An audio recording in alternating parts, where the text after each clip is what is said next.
एक बहुत ही सुंदर गांव था जिसका नाम था गंगापुर। वहाँ हरे भरे पेड़ थे, ठंडी ठंडी हवा थी और जानवर मिलकर खुशी से रहते थे। उसी गांव में रहती थी एक बकरी जिसका नाम था चमेली। और दोस्तों, चमेली को दुनिया में सबसे ज्यादा क्या पसंद था? क्या आप जानते हो? हाँ, सोना। सुबह भी सोना, दोपहर भी सोना और रात को भी सोना। लेकिन चमेली के 3 छोटे छोटे प्यारे बच्चे थे जो अपनी माँ से बहुत प्यार करते थे। तीनों बच्चे उठे तो उनके पेट में बहुत जोर की भूख लगी थी। पेट में गुड़गुड़ गुड़गुड़ की आवाजें आ रही थी। वे दौड़कर माँ के पास गए और धीरे से बोले, माँ, माँ, हमें बहुत भूख लगी है, कुछ खाना लाओ ना। लेकिन चमेली ने करवट ली और एक बड़ी सी उबासी ली। अरे, थोड़ा और सोने दो मुझे, बस 5 मिनट, वो बोली। बच्चे इंतजार करते रहे और करते रहे और करते रहे।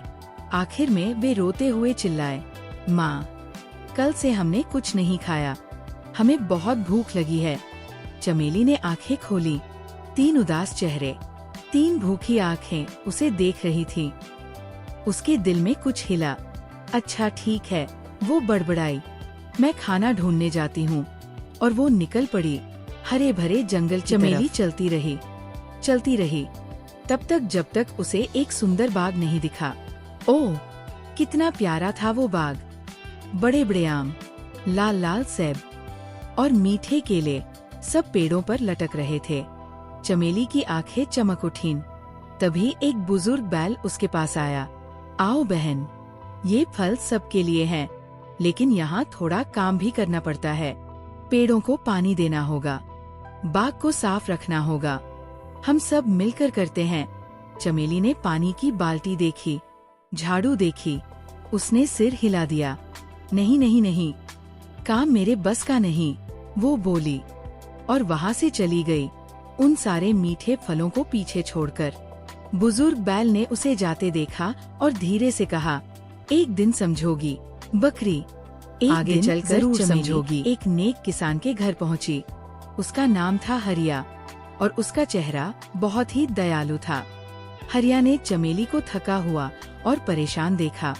आओ बकरी बहन, उसने प्यार से कहा, अगर तुम मुझे रोज थोड़ा ताज़ा दूध दो तो मैं तुम्हें और तुम्हारे बच्चों को रोज खाना दूंगा, एक सुरक्षित जगह भी। ये तो बहुत अच्छी बात थी। लेकिन चमेली ने नाक मुंह सिकोड़ा। रोज रोज दूध देना, ये तो बहुत झंझट है, उसने सोचा। नहीं, शुक्रिया, वो बोली और आगे बढ़ गई। हरिया ने उसे जाते देखा और पुकारा, जब भी जरूरत पड़े मेरा दरवाजा हमेशा खुला है। चमेली और आगे चली।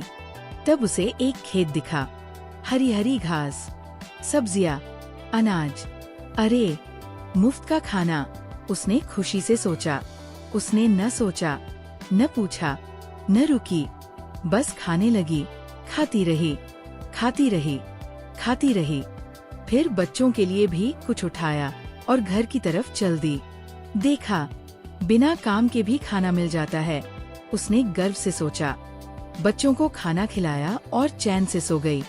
लेकिन अभी नींद आई ही थी कि धम धम धम, खेत का मालिक चमन आ गया। उसका चेहरा गुस्से से लाल था। तुमने मेरे खेत से चोरी की, वो चिल्लाया। बिना पूछे, बिना मांगे मेरी फसल खा गई। चमेली के पास कोई जवाब नहीं था। वो जानती थी उसने गलत किया था। चमन ने उसे खेत के बड़े आम के पेड़ से बांध दिया। यही रहो, उसने कहा, जब तक सबक न सीखो। 1 दिन बीता, 2 दिन बीते, 3 दिन बीत गए। चमेली उस पेड़ से बंधी खड़ी थी, भूखी, प्यासी और बिल्कुल अकेली। दोपहर में धूप तपाती थी, रात को ठंडी हवा कँपाती थी और बस एक ही ख्याल था उसके मन में, उसके 3 बच्चे। वो कहाँ होंगे?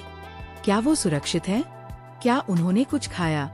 उसकी आंखों से आंसू बहने लगे। मैं कितनी स्वार्थी थी, उसने फुसफुसाया। बस अपनी नींद सोचती रही, आसान रास्ता ढूंढती रही। और मेरे बच्चे, मेरे प्यारे बच्चे, अकेले हैं मेरी वजह से। रात जब सब कुछ अंधेरा और शांत था, एक छोटा सा चूहा उधर से गुजरा। उसकी बड़ी बड़ी गोल आंखें थीं और नन्ही सी मूंछें। उसने चमेली को देखा, रस्सी से बंधी, उदास, थकी हुई। अरे, ये क्या हुआ तुम्हें? उसने चींची करके पूछा। चमेली ने उसे सब कुछ बताया। चूहे ने ध्यान से सुना, फिर एक छोटी सी हिम्मती मुस्कान के साथ बोला, घबराओ मत, मैं मदद करूंगा। और अपने छोटे छोटे तेज दांतों से कुतर कुतर कुतर रस्सी काट दी। टप, चमेली आजाद हो गई। शुक्रिया छोटे दोस्त, बहुत बहुत शुक्रिया। वो रो पड़ी। चूहे ने आंख मारी और बोला, जाओ अब अपने बच्चों को ढूंढो। चमेली जितनी तेज दौड़ सकती थी दौड़ी, लेकिन जब वो घर पहुंची, बरगद के पेड़ के नीचे, वहाँ कोई नहीं था। कोई आवाज नहीं, कोई नहीं। मेरे बच्चे, वो चिल्लाई। मेरे बच्चे कहाँ हैं? वो भागती हुई हरिया के घर पहुंची। हरिया ने उसे देखा और धीरे से बोला, तुम्हारे बच्चे यहाँ आए थे, बहुत भूखे थे, बहुत डरे हुए थे। मैंने उन्हें खाना खिलाया, कुछ देर रखा, लेकिन फिर जंगल से एक शेर आया और वो उन्हें उठाकर जंगल में ले गया। ये सुनते ही चमेली के पाँव कांप गए। उसका दिल 1000 टुकड़ों में टूट गया। ये सब मेरी वजह से हुआ, वो रोते हुए बोली। मेरी आलस ने, मेरी लापरवाही ने मेरे बच्चों को खतरे में डाल दिया। और उसी पल चमेली के अंदर कुछ बदल गया।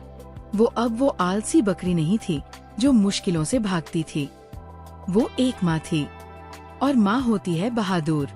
उसने आंसू पोंछे, सिर उठाया और मजबूत आवाज में बोली, मैं अपने बच्चों को ढूंढूंगी, चाहे कुछ भी हो।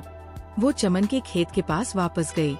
सीधी खड़ी होकर बोली, मैंने तुम्हारे खेत से चोरी की थी, ये गलत था, मुझे माफ करो और मेरे बच्चों को ढूंढने में मदद करो। तभी पीछे से एक मीठी आवाज आई, माँ। चमेली ने मुड़कर देखा और उसके तीनों बच्चे दौड़ते हुए उसकी तरफ आ रहे थे। वो दौड़ी और उन्हें इतनी जोर से गले लगाया कि सांस रुकने लगी। ये कैसे हुआ? शेर। तभी पेड़ के पीछे से एक जाने पहचानी छोटी सी आकृति निकली। वही चूहा। वो शेर के पीछे गया था। इतना शोर मचाया, इतनी चींची की कि शेर डर गया और बच्चों को छोड़कर भाग गया। एक नन्हे से चूहे ने 3 बकरी के बच्चों की जान बचाई थी। सब एक साथ हंसे भी और रोए भी।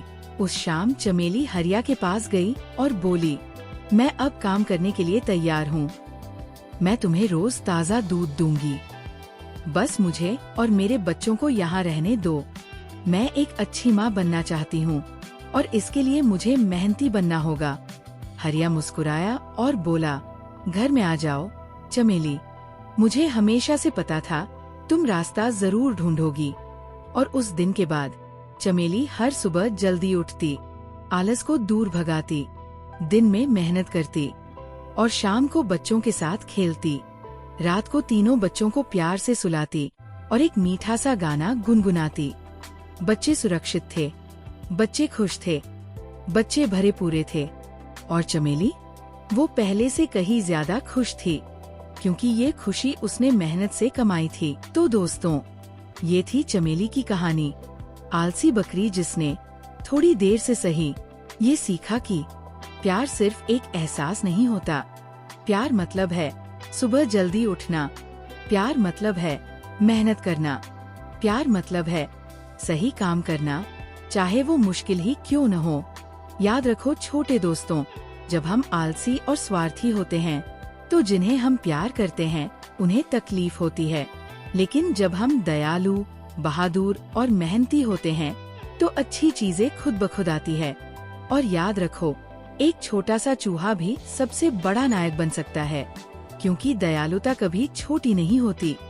शुभ रात्रि प्यारे बच्चों, मीठे सपने आए।